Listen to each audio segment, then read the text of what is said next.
Hello, and thank you for joining today's NCCN webinar, Know What Your Doctors Know, Thyroid Cancer. My name is Erin Vidic, and I am the moderator for today's webinar.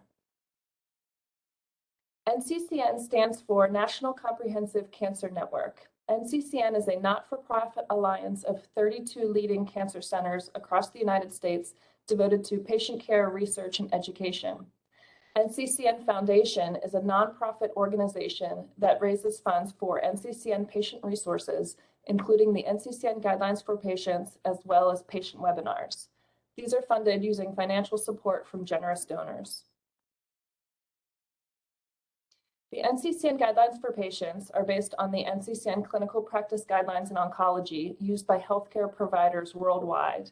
They explain the same options for cancer care, but are written for patients, caregivers, family, and friends.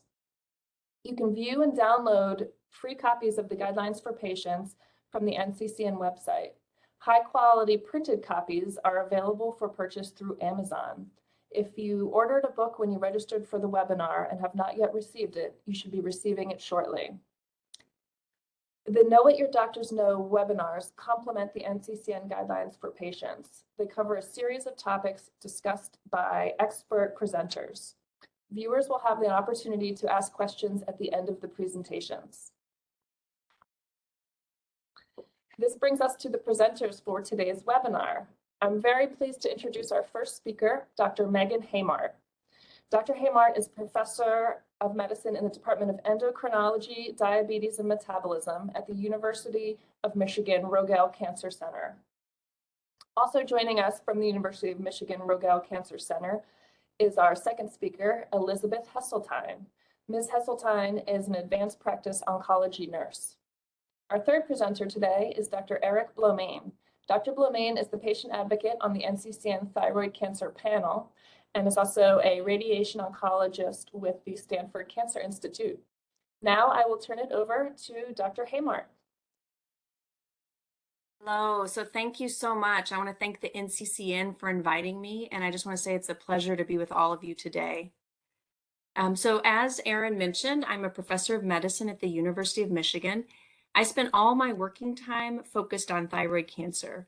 So I see patients with thyroid nodules and thyroid cancer, and then I'm also an outcomes and health services researcher, and I focus on thyroid cancer in my research. And I believe that one way that we can improve the care of our patients is through better, high-quality research. And so today I'm going to talk about thyroid cancer, and I specifically picked topics that I thought would be very helpful to patients. But if we don't cover everything that interests you, we do have a Q&A period at the end, so feel free to ask your questions. So as you may know, for this year, it's projected that there'll be over 43,000 new cases of thyroid cancer and over 2,200 deaths from thyroid cancer. But who gets thyroid cancer? The answer is it can be anyone. So we see patients across the age spectrum. Sometimes it's very small children. It's rare, but it can happen. Sometimes it's, very older adults. But the median age is 51, and it is the most common cancer in patients ages 16 to 33. So in my clinic, I do see a lot of young adults with this cancer. About 75% of all thyroid cancers occur in women. It's actually the second most common cancer in Asian women, and the second most common cancer in Hispanic women. And when you look at US cancer survivors by site and you focus on females, thyroid cancer is actually the third most common cancer of all cancers for US cancer survivors. So it's very prevalent. There are a lot of individuals just like you who've had to deal with thyroid cancer. And we see a lot of different types of cancer. I'm going to focus on the four most common types of thyroid cancer that we see. So overwhelmingly, the most common thyroid cancer we see is papillary thyroid cancer. It's about 85% of all thyroid cancers in the United States. And when you see statistics that say there's been a rise in thyroid cancer incidence, it's typically talking about papillary thyroid cancer. Follicular thyroid cancer is very similar to papillary thyroid cancer. They're both considered differentiated thyroid cancers. The treatment for both is very similar. The main difference is that papillary thyroid cancer, when there is recurrence, it's almost always in the neck, whereas follicular thyroid cancer is more likely to go to distant sites. Medullary thyroid cancer is a unique cancer. It's very different from papillary and follicular. The outcome can be very variable. For medullary thyroid cancer, it can sometimes run in families. And so we sometimes see patients that have medullary thyroid cancers, and they have other syndromes that are associated with other tumor types. And then anaplastic thyroid cancer is the most rare cancer and the most aggressive thyroid cancer that we see. It often started with a papillary or follicular thyroid cancer. There was some sort of a mutation or an event that allowed dedifferentiation to occur, and then we get anaplastic thyroid cancer. It primarily occurs in older adults. Fortunately, we do not typically see this aggressive cancer in young adults.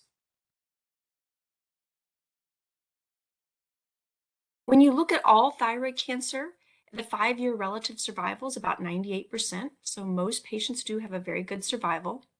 But recurrence can be common. And so this is something that I deal with every day in my clinic, is patients having recurrence or having concern about their risk for recurrence. So about 20% of patients with differentiated thyroid cancer will have recurrence. So again, differentiated thyroid cancer would be papillary and follicular. And so it depends on which cancer, on where we look. But with papillary, we'll do a lot of neck ultrasounds just to make sure patients don't have recurrence.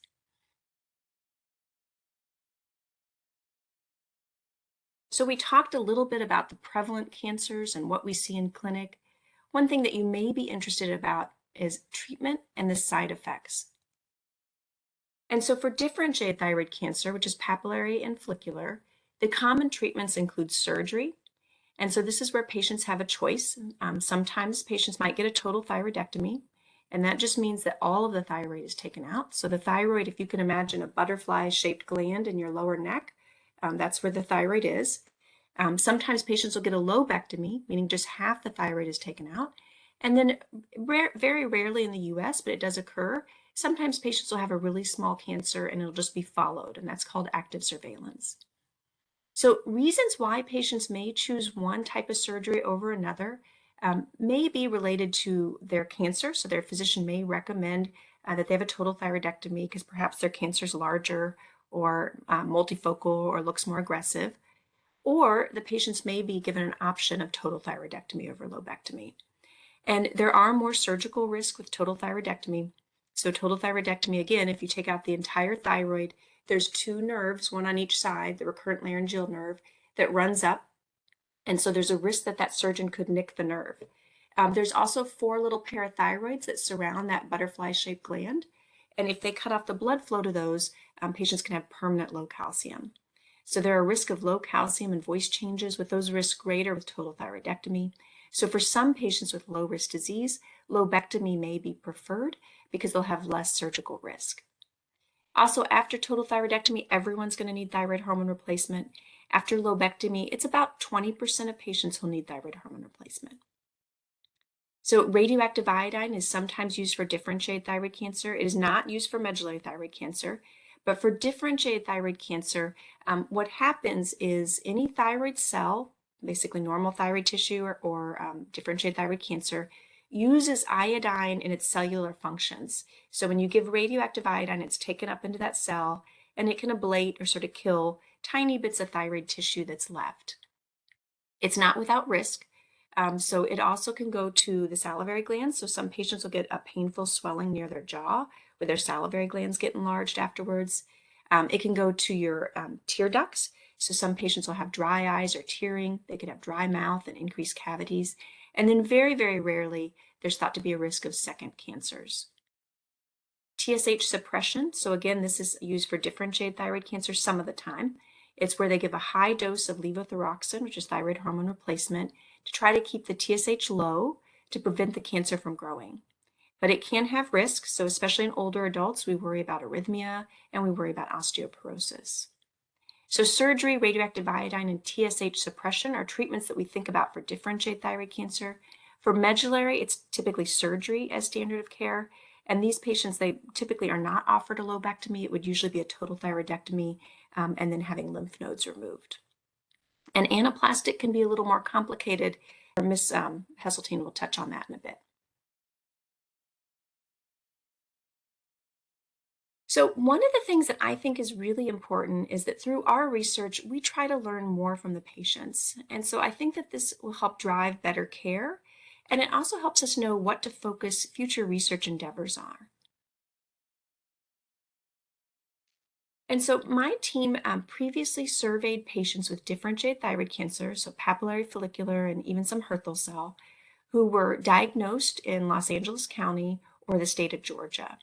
And all of these patients were affiliated with Surveillance Epidemiology and End Results program.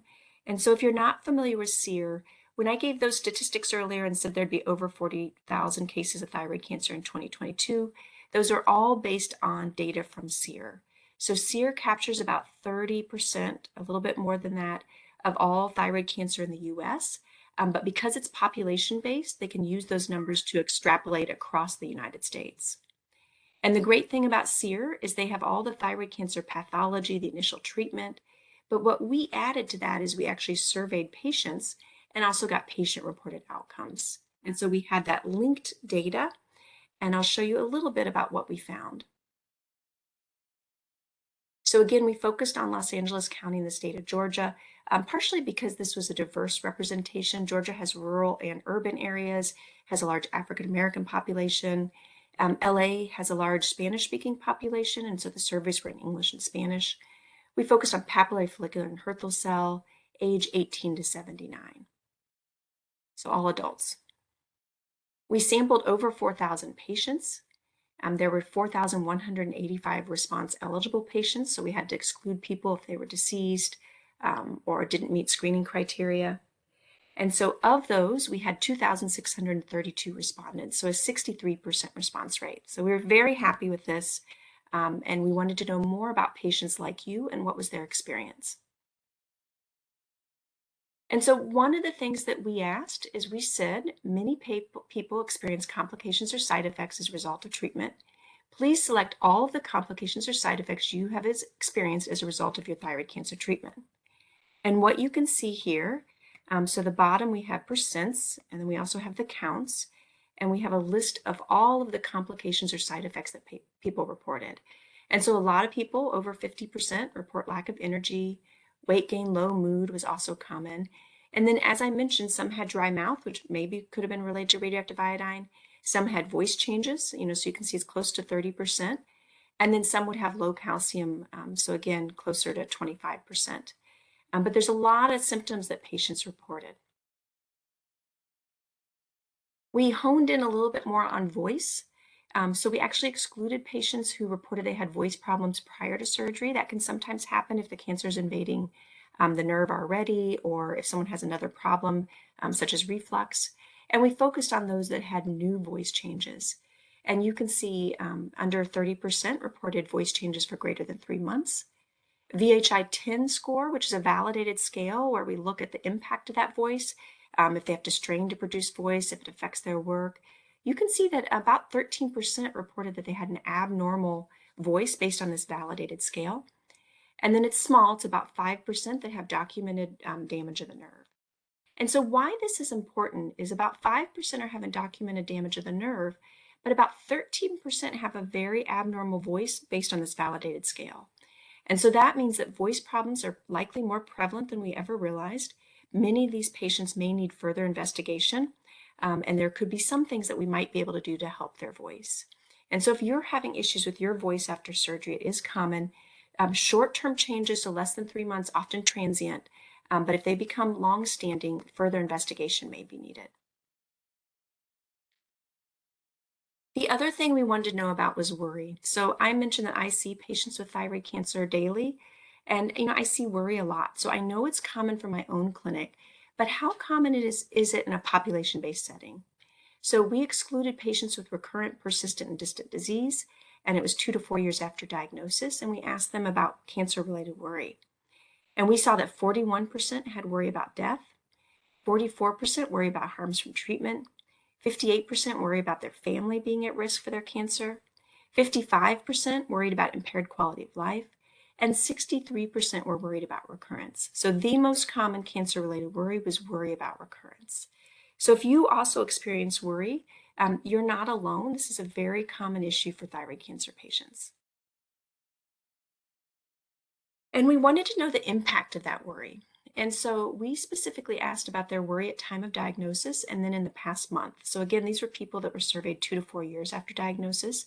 And we asked how often worrying about thyroid cancer made them upset, made it difficult to carry out usual daily activities at home and work, and made them feel distant from family. And so what maybe isn't surprising is you can see the light gray bar is at time of diagnosis. So, close to 90% are upset at time of diagnosis. But what may surprise you is 2 to 4 years afterwards, it's still about 35%, a little more than that, is still feel upset because of their worry. At time of diagnosis, it's a little under 50% that feel distant from family and friends. It does improve. It's less than 25%, but there's still a substantial number who are having worry, and it makes them feel distant from their family and friends. And in regard to impact of their daily activities, initially it's over 60% that it impacts their daily activities, but it's still about 25% who 2 to 4 years later are reporting that their worry is impacting their daily activities. And so as a clinician, I think this is important because we need to do more to address this worry. And as a researcher, I also think this is important because this is a very important area of focus for researchers in regard to how can we do more to improve worry, especially long-standing worry after a thyroid cancer diagnosis. So in summary, thyroid cancer is common. So it can happen to anyone, but it is more common in women, and we do see a fair amount of this in young adults. It can lead to long-term side effects. And so if you have not had treatment for your thyroid cancer yet, it's very important to make sure you have a high-volume surgeon, make sure you know about the risk and benefits, and that you choose the right procedure for you. And then a lot of patients have thyroid cancer related worry. And so I think this is important because if you have thyroid cancer worry, don't worry, you are not alone. For me as a physician and as a researcher, I think this is an important area for us to dive into to see if we can do more for our patients. And I think it's really important to continue to support our patients and to improve research on thyroid cancer. Unfortunately, thyroid cancer remains an underfunded cancer. And so there's more that we can do in order to improve the care of our patients. And one of the things that you may want to know is at our institution, endocrinologists such as myself will see about 90% of thyroid cancer patients. But there are high-risk patients with advanced disease that spread to distant sites and may be growing. And in those instances, we often involve medical oncology, which includes our medical oncologist and our nurse practitioner, Beth Hesseltine. And so ending on a bright note, I think that is an area where there has been recent improvement, and that's for the treatment of this advanced thyroid cancer. And so at this point, I want to turn it over to my colleague, Ms. Hesseltine, and she'll talk more about advanced thyroid cancer and the steps that we've made in improving the care for these patients. So thank you very much. I will now turn it over to Ms. Hesseltine, and at the end, I can answer any questions. Thank you, Megan, and thank you, NCCN, for inviting me. And thanks, everyone, for joining today. My name is Beth Hesseltine, and I'm a nurse practitioner with the Endocrine Oncology Department at the University of Michigan. I work with both the endocrinology team as well as the oncology team to treat and manage patients with metastatic thyroid cancer. I'm going to very briefly talk about metastatic thyroid cancer treatment and side effects of the treatment. So Dr. Hamart mentioned in her slides the different types of thyroid cancer, and I just want to go over those again briefly. There is differentiated thyroid cancer that accounts for about 95% of patients with thyroid cancer. That includes papillary thyroid cancer, follicular thyroid cancer, and Hürthle cell thyroid cancer. There is undifferentiated thyroid cancer that accounts for less than 3%, which includes anaplastic thyroid cancer. And there is medullary thyroid cancer that accounts for 1 to 2% of our thyroid cancer patients and includes sporadic and hereditary thyroid cancer. So I am going to talk today about metastatic thyroid cancer. And metastatic thyroid cancer is thyroid cancer that spreads from the thyroid gland to other areas outside of this.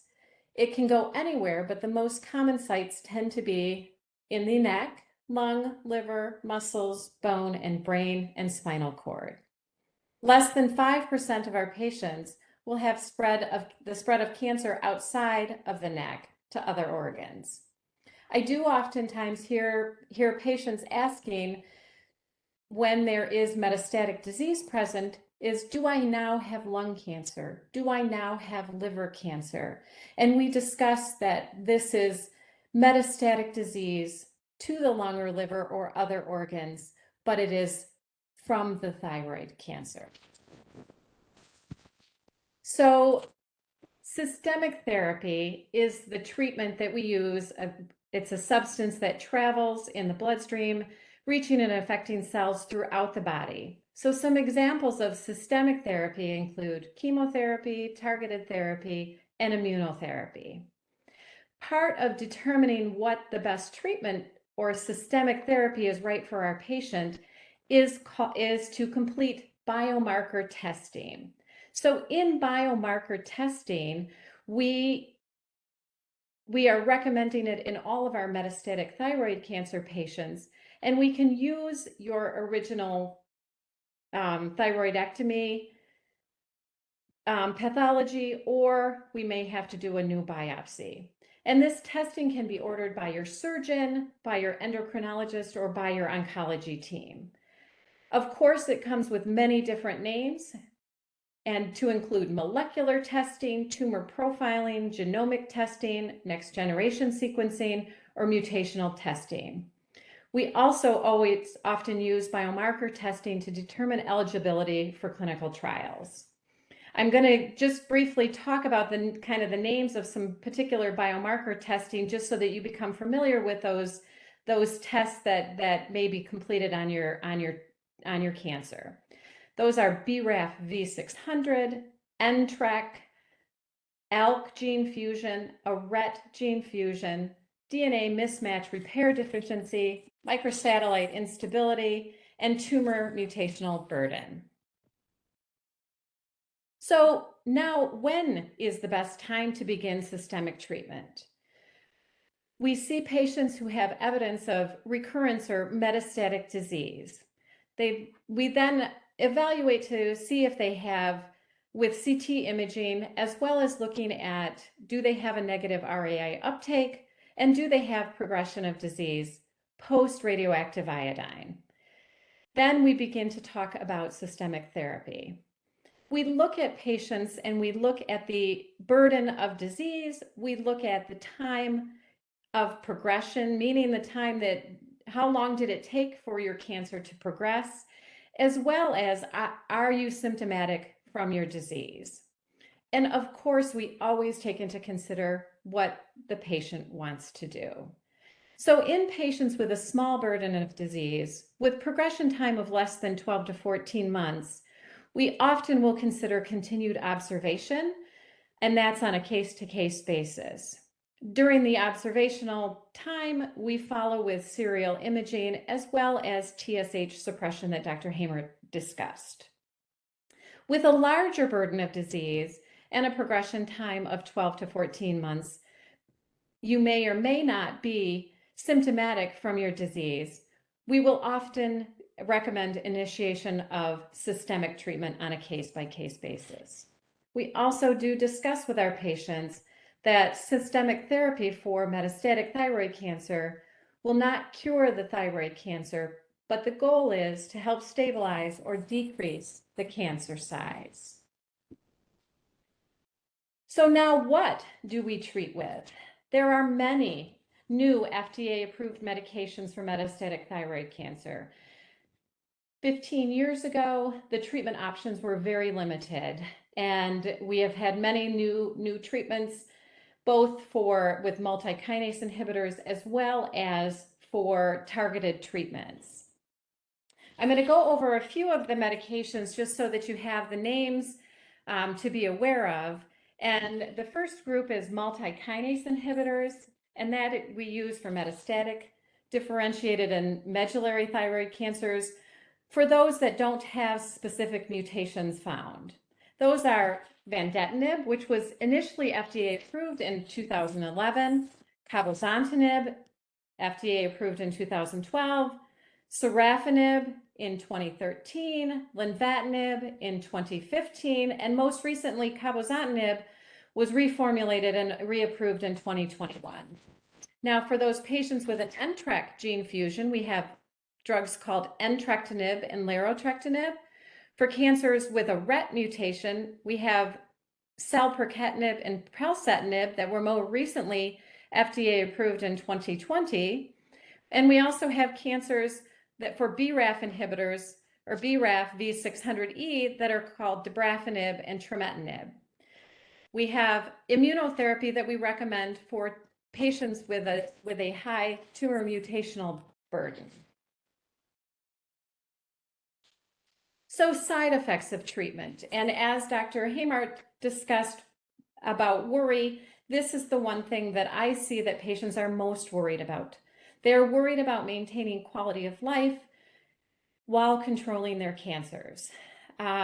So the side effects are something we discuss with our patients and want our patients to have a good communication with their providers to discuss these side effects and dose adjust as needed.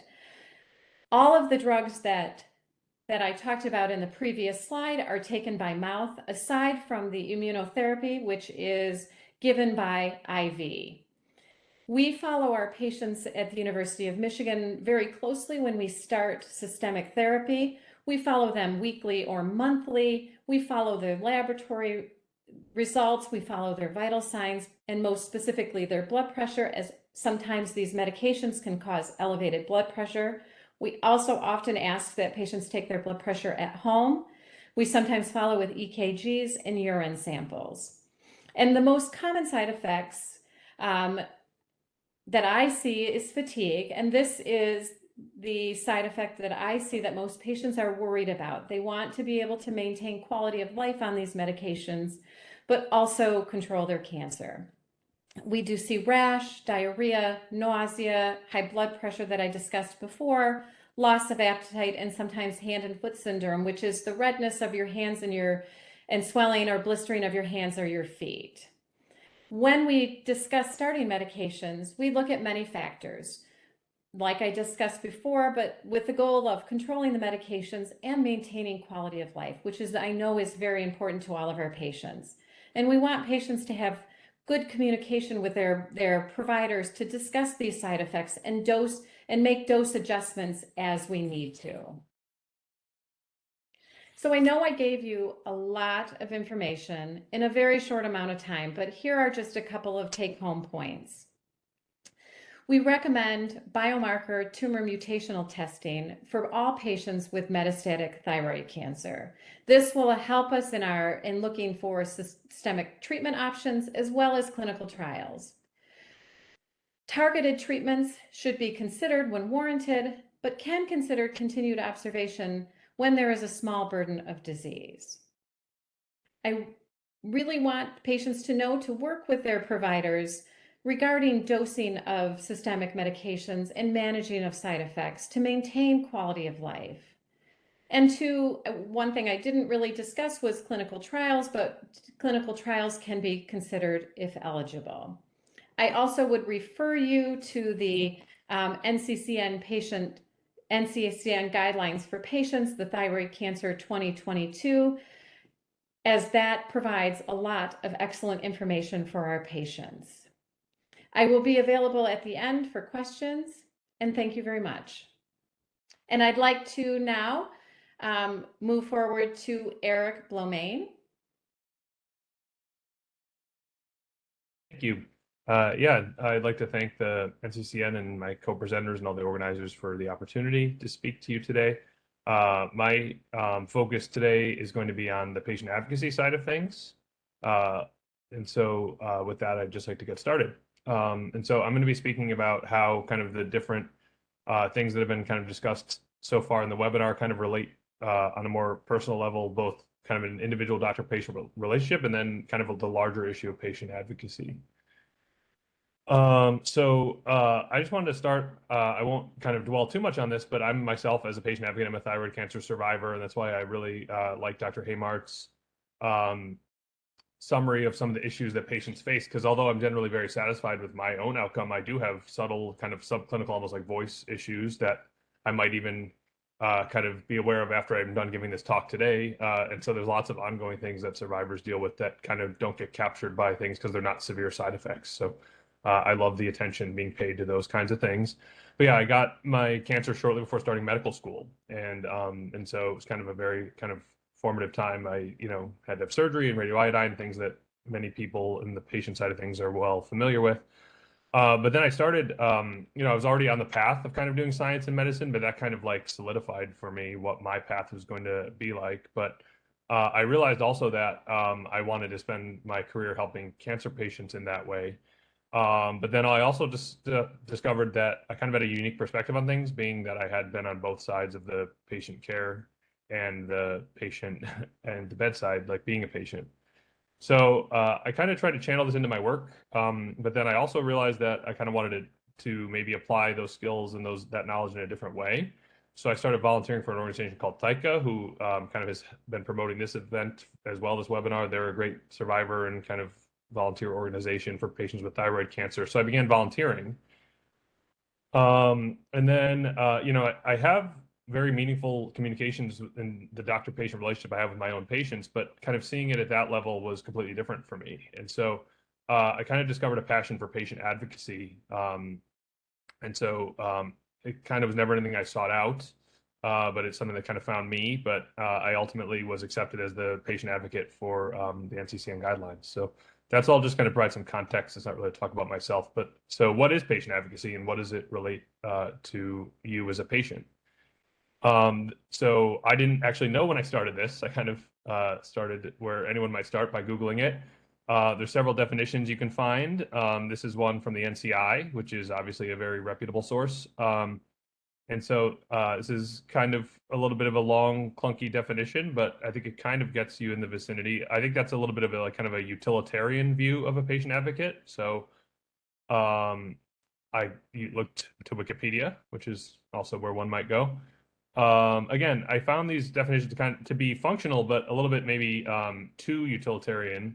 So I kind of decided to sit down and kind of soft coin my own. And so what I came up with is that my working definition of how I apply it in my career, in my life, as a patient advocate is someone who endeavors to ensure that the needs of patients are being met and that their unique voice and perspective are heard in matters that affect them. And that could be as small as, like, again, as an individual level, or it could be as large as like a societal level. And so I'd just like to spend a few minutes talking about some of that. But I think another way of saying that is that that's all about communication. It's about communicating what those needs are to people that are kind of the movers and shakers in those, the stakeholders in the areas that affect patients, and communicating. And so again, that can take place on the micro level or the macro level. On the micro level, I think we all have had this experience, especially now in the pandemic, about, we talk about patient-centered care as care centered around the patient, but sometimes that can be kind of literal with the screens and the kind of lack of humanism in things lately. I don't think this is by anyone's intent, but I think it's just kind of the reality of kind of the way that society has evolved in medicine. And so there are some, these are more kind of have kind of maybe a more kind of lighter view of a very serious issue, which is kind of like barriers to communication. And then, of course, there's the inherent challenges of, there's kind of a knowledge differential between doctor and patient in many cases. And so, like, how do you effectively communicate that to a patient? And then how does the patient communicate what they're actually trying to do and achieve to their doctor? And I found personally that if I had to point to one thing that has, in my own career, been changed by my experience as a patient, it's that sometimes I can hear the question behind the question. And that's kind of what this is meant to demonstrate. And so you kind of have this ideal doctor-patient relationship that we all want. They look pretty happy in their doctor-patient relationship, but again, there are barriers. On the patient side of things, this is not an exclusive list, but these are just some things as I kind of brainstormed over this. There's the fear of disease and dying, of which Dr. Haymart, talked about worry right in there. They're struggling to understand a complex disease. There's financial toxicity, which we're learning more and more about. Family dynamics, again, feeling isolated from family due to worry and just in general, like dealing with the diagnosis and caregiving. And then there's a desire for communication with their doctor to communicate these struggles. But then on the doctor side of things, there's kind of the fear of failing the patient. I think we've all, on the other side of things, had that fear before. If you have a patient with a curable disease, you want to give them that. And so, there's always that fear of failing. There's the struggle of having to kind of explain the complex disease. We've all felt some compassion fatigue and burnout over the pandemic, just by the nature of, how like kind of hectic the world has been the last couple of years, especially. But, I think there's been a lot of talk about that too, and how to manage that as a healthcare system, administrative, and then all the things that feed into that, administrative stress, time pressures. But then they also, at the end of the day, want to have good doctor-patient communication with their patient. And so, I kind of just always try to think through, well, how, there's just some general steps. It's kind of like very, like, I don't know, superficial view, but, I always tell patients, take a breath. It's okay to feel overwhelmed. I'm not going to kind of read all these, but, I think you should be specific about what you want. I think, if you have people that are in healthcare in your social circle, I think it's okay to kind of use them to frame your expectations of what you want to accomplish, and then kind of develop a plan to get there. If you don't have someone in your orbit that's kind of in with that skill set, I think it's okay to kind of use your doctor to do that. Say, these are my goals. This is what I'm trying to accomplish. Can you help me with this? And that's a totally reasonable question and expectation to ask, or seek out resources. And some of what we're going to cover today is resources. And then on the doctor side of things, I challenge my colleagues, listen. Sometimes we talk a lot and don't listen a lot. It's okay to say, I don't know. I say, I don't know all the time. There's many things I don't know, which I learn more of them every day of what I don't know. And then hopefully learn some that I then later know. I know, again, that kind of like question behind the question, noticing what is left unsaid, and then try to understand what's actually going on and how hard this is, and kind of when difficult situations arise. And so that's kind of communication at a micro level, and kind of my general approach and kind of advice to everyone that may be kind of seeking approaches in the seminar. But I think advocacy on a larger scale deserves to be mentioned as well. And so, in that the talk about all the different systemic therapy options, I think advocacy becomes very important, because as these new advanced treatments come in, I think it becomes the role of patient advocates to, again, ensure that we have access to those. And I'm going to give an example that's closer to my area of expertise clinically, which is radiation oncology, but the same kind of logic I'm going to address here kind of applies to medical oncology as well. And so one example of an advanced treatment that's come out in the last couple of decades is what's called stereotactic radiosurgery, or SRS. So if, God forbid, a thyroid cancer patient has a metastatic disease to the brain, the old version of treatment was we treat the entire brain, and so versus treating just the brain lesion, just the brain metastasis. And so that's a more modern treatment of treating just the metastasis. And so then what I found was that it leads to less side effects. But then what I found was that despite these benefits, which I can list, there's this perceived possible drawback of failure outside the treatment area. So you treat the brain metastasis here, but it comes back, let's say here, versus treating the whole brain. But you can imagine that comes at the cost of a lot of healthy brain that gets treated with radiation. And so if you look at the NCCN guidelines, they're actually inconsistent in the old. This is an older version, so this has since been changed, which I'll get to. But for anaplastic thyroid cancer, there's only a recommendation for the more toxic whole brain radiotherapy treatment. And so the question is, why is that different? Why would we, for some cancers, offer stereotactic radiosurgery, but for anaplastic patients not offer that? And so if you look at the clinical trials, so this is kind of where the patient advocate noticed the disconnect. And now, being in a unique situation where I guess I kind of was able to look back at the literature, the seminal clinical trials that showed a role for stereotactic radiosurgery did not exclude anaplastic patients. And although none were actually enrolled, it's often a common practice to extrapolate that because they were eligible for the trial, you should treat them on the basis of the trial. So there's no real evidence-based approach to exclude them, but there was also no evidence to include them. So in that way. So then that led to a research project at our institution where kind of could take that insight as a patient advocate to look at a place at Stanford, for example, where we do a lot of stereotactic radiosurgery. What did our anaplastic patients' outcomes look like? And so we looked at that and actually showed that generally they were not any different than any other cancer, which is kind of what we would expect and kind of, again, why that clinical trial was structured the way it was. But now this was some modicum of positive data in that direction. And so that kind of led to a shift in the guidelines such that now we are more in line with kind of treating them, all the cancers, as one with that, like in line with the larger clinical trial trends.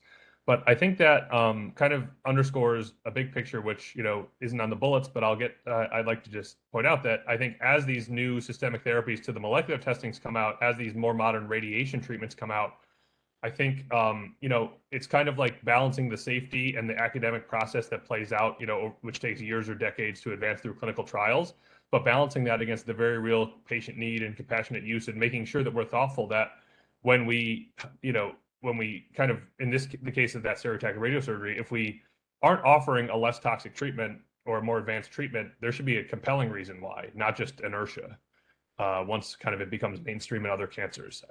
So I think that becomes a tension that patient advocates versus the experts on the NCCN panel, that's why it's good to have kind of a multidisciplinary set of people to go over that, and because there's really, you know, nuanced discussions that can be had on that basis. But from the patient advocacy perspective, you know, I think that arguing in favor of access is usually the right answer, and then it's kind of on the experts to define kind of where that safely fits in. And so, you know, I'd like to point out that doctors and patients both have unique perspective on cancer and treatments, and that they interface together to kind of form a treatment team in that context. And so it kind of requires a combined approach where both perspectives work together. And then I think patient advocates work to achieve this goal, both through kind of micro and macro communication, lobbying, and, you know, I kind of use the example of both a micro and a macro example of the doctor-patient relationship, patient advocacy. And then, you know, to the patients, I would just like to say, regardless of kind of where you are, I think your voice matters in your care. And I think you need to assert it when it's appropriate. And, you know, I think there are resources available to help you. And I encourage you to kind of be an active participant in your life and your cancer care and your survivorship. You know, once people think of survivorship as kind of what happens after treatment, but you're a survivor the second you're diagnosed with the disease. And so, yeah, I think your voice matters in your care. So make sure it gets heard. And so I've shared my experiences. I'm going to be available for questions. Hopefully can kind of get the benefit of some of other people's experiences as well.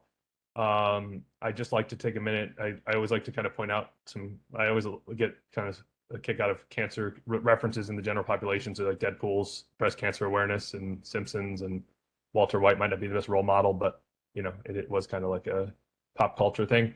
I definitely like to thank the organizers, and I think I speak on behalf of my fellow presenters by thanking everyone for all the work that went into organizing this event. I'd like to thank my fellow panelists, and then the guideline committee that kind of gave me the opportunity to explore this patient advocate side of things.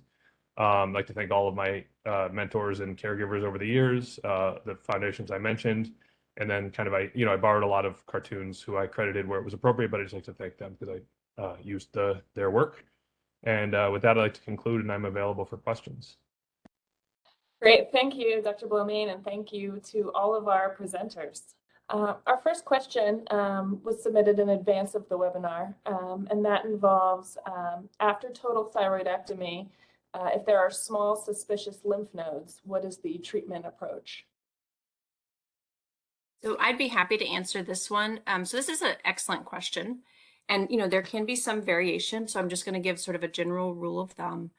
1 centimeter is typically the cutoff. So if we see lymph nodes that look 1 centimeter, we'll typically biopsy them first, confirm that it is papillary thyroid cancer. And by the way, we're looking with ultrasound for lymph nodes that look suspicious. So you could look in my neck and you're going to see lymph nodes. Normal lymph nodes, long and flat, and they have a white streak. I'm looking for lymph nodes that are round. They might be speckled, might have cystic areas. And so if I see a suspicious lymph node, I'll typically biopsy. It definitely, if it's 1 centimeter or larger, sometimes depending on where it's located, if it's a little smaller, you know, even as small as 0.8, we might biopsy to confirm. Once we know that there is thyroid cancer, if it's 1 centimeter or larger, typically patients will have surgery. And so it depends on where the lymph node is located. But if it's in the central neck, sometimes the surgeon will go back into the central neck. So that's sort of right below the thyroid. If it's in the lateral neck and the lateral neck has not been operated on before, the surgeon will often not just remove that one lymph node, but remove as many lymph nodes as they can, because sometimes there's additional smaller lymph nodes that we're not seeing with ultrasound that can be removed at the time of the surgery. And so surgery tends to be the primary treatment, especially if it's a centimeter and larger, but depending on location, depending on if the patient's been operated before, sometimes even for smaller lymph nodes, as small as 0.8. Sometimes if they're really small, we'll follow them. Sometimes if patients have iodine-avid disease and they're very small, under a centimeter, radioactive iodine can be used as adjuvant treatment to help sort of treat those lymph nodes. And then in extreme situations, we think about external beam radiation. That's typically for someone that the surgeons don't want to go back in. If we see that there's sort of at the time of surgery, there's a lot of gross extrathyroidal extension, the surgeon removed everything they could, and then we still have disease, we'll think about external beam radiation. And then on the horizon are newer treatments, again, surgery first line, but if someone's had multiple surgeries and there's, small lymph nodes that pop up, we've started to do more percutaneous ethanol ablation and radiofrequency ablation. And so these are newer treatments. I would always recommend talking to a surgeon first because you don't want to do it if surgery is still an option. But for patients with the surgeon's not comfortable going back in and they have a few isolated lymph nodes, sometimes we'll use these as well. So lots of different treatment options available, related a little bit to size, a little bit to location, type of cancer, and then additionally to what treatments you've already had. Excellent question. Great, thank you.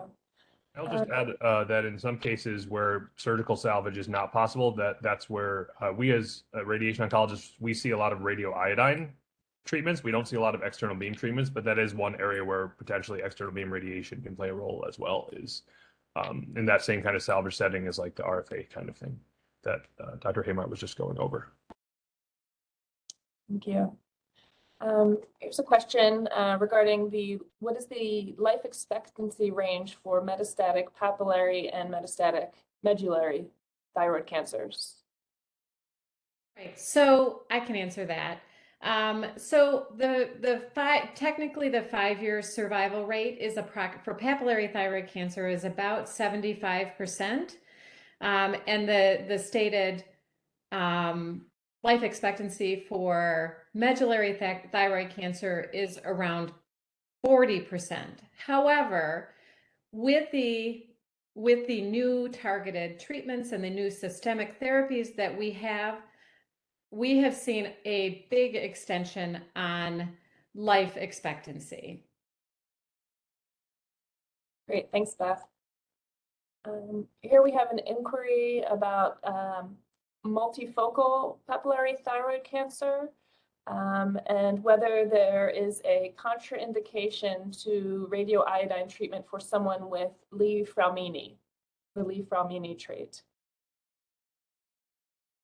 So multifocal papillary thyroid cancer, I'll answer that part first. So that just means you imagine the thyroid sort of butterfly shape.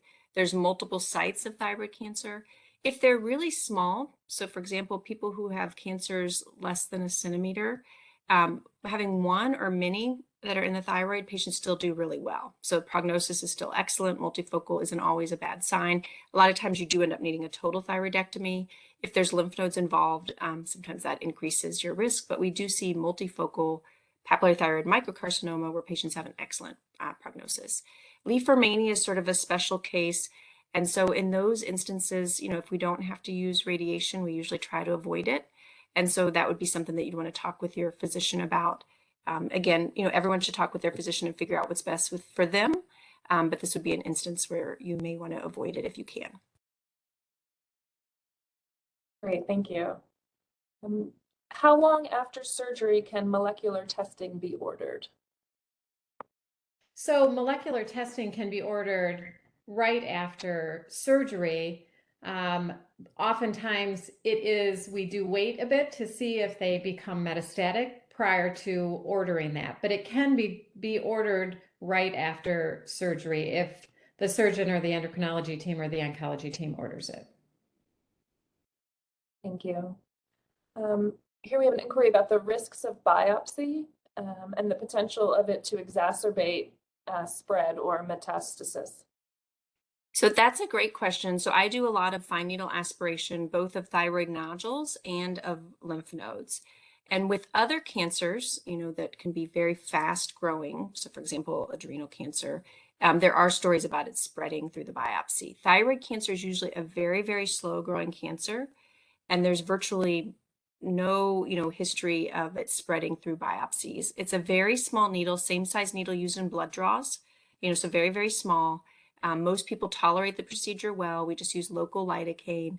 And, the idea of it spreading is sort of off the radar and not something that physicians are concerned about.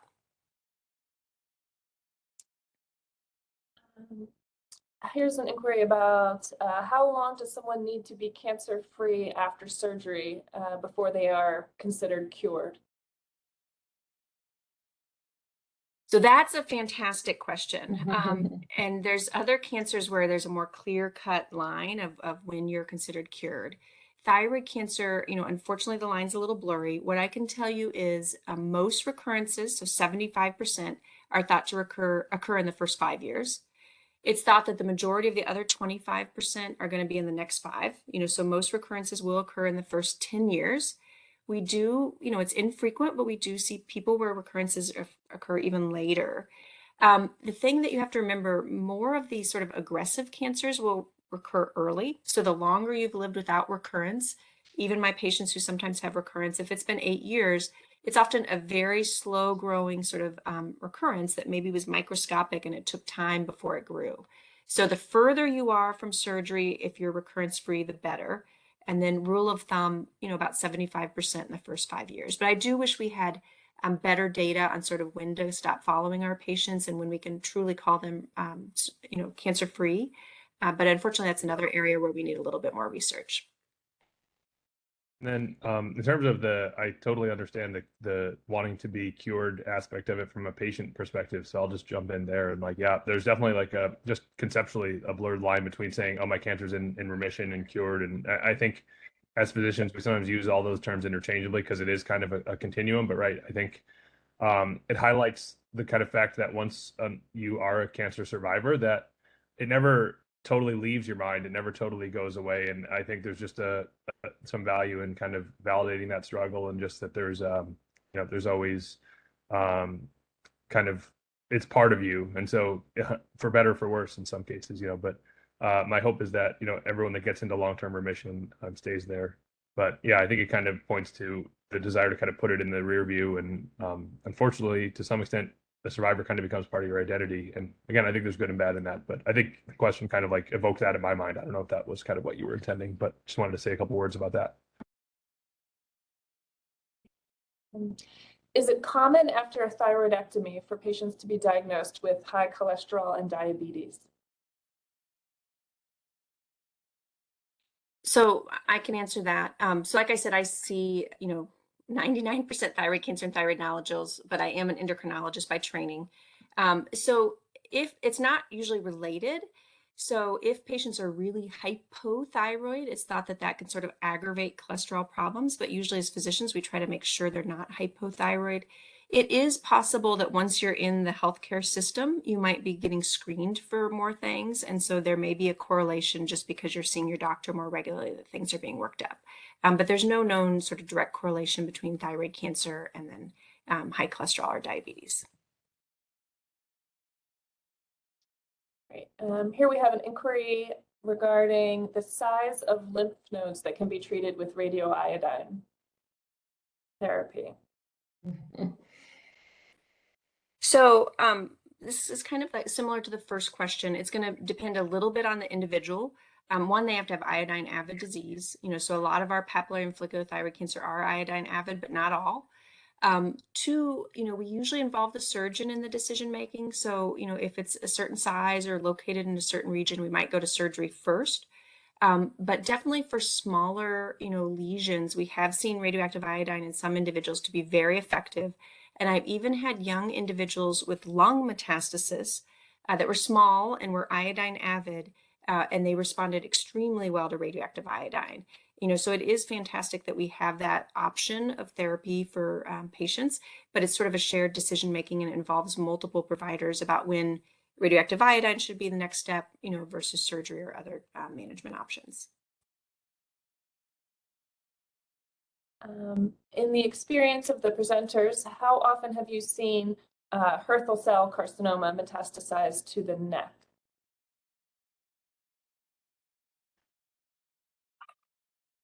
So maybe I'll comment, and then Beth, if you want to comment as well. Hürthle cell can be a little tricky. So it is one of the differentiated thyroid cancers. It tends to occur in a little bit older individuals. It's less likely to be radioactive iodine avid. And it is a cancer that can sometimes misbehave and pop up in different regions. I've seen it less in the neck. It's more like follicular, where it can spread hematogenously, so through the blood. So I've had people that have had like an isolated sternal metastasis, or a bone met, elsewhere. So that's what I've seen a little bit more than neck. When I think of recurrence in the neck, I see that a lot with papillary. So papillary is sort of the classic, where it goes to the neck and we follow with ultrasound. Hürthle cell can misbehave. It can be a little bit more aggressive than papillary and follicular, and it can go to distant sites. Beth, did you want to add anything? Yeah, I don't have a whole lot more to add to that. I would agree that Hürthle cell does tend to not behave like other thyroid cancers, and we often see it more distant than in the neck. And I think she summed up everything else very well. Can you speak to the cancer changing from papillary to a different type of thyroid cancer? And how is that discovered, and how frequent is that? So that's very, very rare. I think you're probably referencing, I mentioned anaplastic. So anaplastic is, less than 1% of our cancers, very rare, more common in older adults. What will happen is usually someone with anaplastic, they'll present with a rapidly growing mass in their neck. And then when you do the surgery, you'll see an area that's papillary or an area that's follicular, and then part of it that's anaplastic. And so we know that it started off as papillary or follicular. It probably got an additional mutation and then became anaplastic. And so that's how it's related, but it's very, very rare. But we just know that those are linked usually by an additional mutation. Which is why then it's very important for us and those patients to get biomarker testing so that we know what mutations these cancers have to treat effectively. Why is fine needle aspiration of the thyroid often inconclusive? So that's a great question. So with thyroid nodules, about 20% are called atypia of undetermined significance, or follicular lesion of undetermined significance. And that means that we see a few cells that look abnormal, but not enough to call it cancer. Often it buys you another biopsy with some molecular testing to find out if it looks suspicious for cancer or not. So that's about 20%. We also have a small number that are non-diagnostic. And what that means is that the person doing the FNA didn't get enough cells. So they might be right in the nodule. It might be an off day for the nodule. It might be an off day for the person doing the biopsy. But you have to see 6 groups of 10 in order to make a diagnosis. So non-diagnostic means you didn't get enough cells. Atypia or follicular lesion of undetermined significance, you got enough cells. They look a little funny, but just not enough to call it cancer. And so we've tried to make improvements in that through, this new molecular testing that is available. And then with that, you'll get like a suspicious or a benign. We'll often recommend surgery for suspicious. But again, it's only a 40% chance of cancer. So there's, 40 to 50%. So there's still a chance that you'll go to surgery and not have cancer. And then if it's called benign with molecular testing, will follow. But I do think that can be very frustrating for patients. It also can be frustrating because after you have that atypia biopsy, which again is about 20%, you have to wait a month to 3 to have a repeat biopsy. And so that's, creates worry for patients to have to wait that long. Sometimes when you repeat that biopsy in a month to 3, it ends up being benign. It's a different day, they got more cells from a different area, and they realize there isn't, really anything to worry about. But if not, when you repeat it, you can send it for molecular testing. Thank you. Is there any indication that papillary thyroid cancer is hereditary? So about 5% of papillary thyroid cancer can be hereditary. The more first-degree relatives you have, the more suspicious we are of it. So if you have multiple first-degree relatives, so mother, father, brother, sister, who have papillary thyroid cancer, and you do as well, we are suspicious, and at our center will often involve cancer genetics. Sometimes with this type of cancer, they can't find a clear mutation, so it may be that it runs in families, but we don't find a clear mutation. Other times, they'll screen, they'll see if there's other cancers that cluster together, or they'll test for mutations and they can find it. So again, it happens, but only about 5%. Here someone is inquiring about, is there a place for debulking surgery in anaplastic thyroid cancer? I don't know who wants to answer that. So that is determined with the multidisciplinary team, looking at the imaging, where the cancer is located. But yes, routinely, that would be our first recommendation would be to remove the cancer and then look at whether we would do radiation and in combination with systemic therapy. How do you choose between systemic therapy and clinical trials when a biomarker is found? That's a really great question. And that is with discussion with our patients and looking at burden of disease. We look at, we look at it at multiple things when deciding. The main thing is deciding whether the patient wants to do a clinical trial or not. So if a patient is interested in doing a clinical trial, we will facilitate that. But it does mean that the patients are coming more often, doing more imaging, doing more labs, so that it plays a role in our discussion. It also is that, we have to look at to make sure that they meet all the inclusion criteria and don't have any of the exclusion criteria for the clinical studies. But at the University of Michigan, we do like to use clinical research studies as much as we possibly can. So we would always present that option, and then that's a discussion between the provider and the patient. Thank you. When a cancer marker or tumor marker has a base level, what increase in the level suggests that the cancer could have recurred? And is it normal for these levels to fluctuate small amounts? So for I think I'm understanding correctly. If not, feel free to rephrase your question. So the tumor marker for papillary and follicular thyroid cancer is thyroglobulin, and it's not particularly useful after lobectomy because you have a remaining thyroid lobe. But after total thyroidectomy, it will be very low. After total thyroidectomy with radioactive iodine, it's sometimes undetectable. So anytime we see a rise, we'll typically repeat it, and we're looking for a trend. Does it sort of go up and it levels off? Does it go up and it keeps going up? There's about 20% of people that have antibodies to thyroglobulin. We'll follow those as a surrogate marker. And again, we're looking for patterns. For medullary thyroid cancer, there are two fantastic tumor markers. So one is calcitonin. It's very specific for medullary thyroid cancer. And one is CEA. It's not specific. It can be in other cancers like colon cancer too. But we follow it with the calcitonin because sometimes the CEA is a sign that it could be dedifferentiated. The calcitonin is fantastic because there's been studies where you can look at the doubling time. And so if it doubles over 2 years, that's usually a good prognostic sign.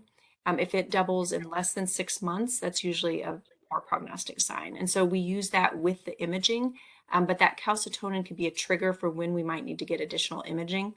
If the calcitonin's stable, we might be comfortable, versus if we see that it's rising, that might be a trigger to look and make sure that there isn't new disease. There's another inquiry about biomarker testing. Can you develop new mutations after your tumor has been genetically tested?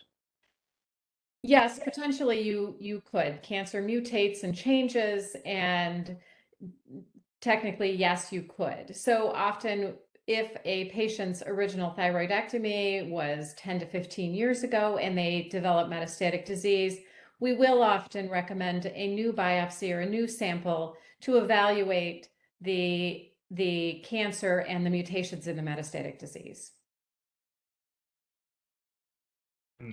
So also, this is kind of off topic, but this is an area that I'm researching at the bench, is cancer evolution. A lot of the times cancers can actually co-harbor different alterations in different cell populations that molecular testing might miss by sampling error. And then so sometimes those late recurrences, it's unclear if they were like a de novo new mutation that came over the years, or was it a small population of cells that initially had it. And so this is an area that I think science is about to hopefully have kind of real advancement of our understanding to optimally plan treatments. How common is lymphedema if lymph nodes are removed, and how quickly after removal would this arise? I don't see a lot of lymphedema, and we're at a high volume center. We have top-notch surgeons, and that may be part of the reason. And so it is not something that we commonly see. We see, about 20% have recurrence. So we see people who do have these additional surgeries.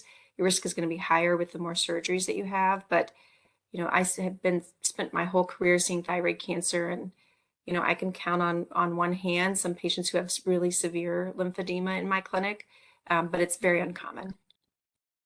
And we see it in our clinic a little bit more when we see patients who have had multiple surgeries combined with radiation. And we're fortunate at the University of Michigan that we have a lymphedema clinic that we can refer our patients to for those that have problems. We tend to see it not right initially after surgery or radiation, but tends to be a little bit further out, post-radiation or surgery. What's the best way to find out where percutaneous ethanol ablation is available in the United States? So that's a great question. So percutaneous ethanol ablation has been used for cystic benign nodules in the past, and then sometimes can be used for lymph nodes if surgery is no longer a treatment option. That's typically when we go to it.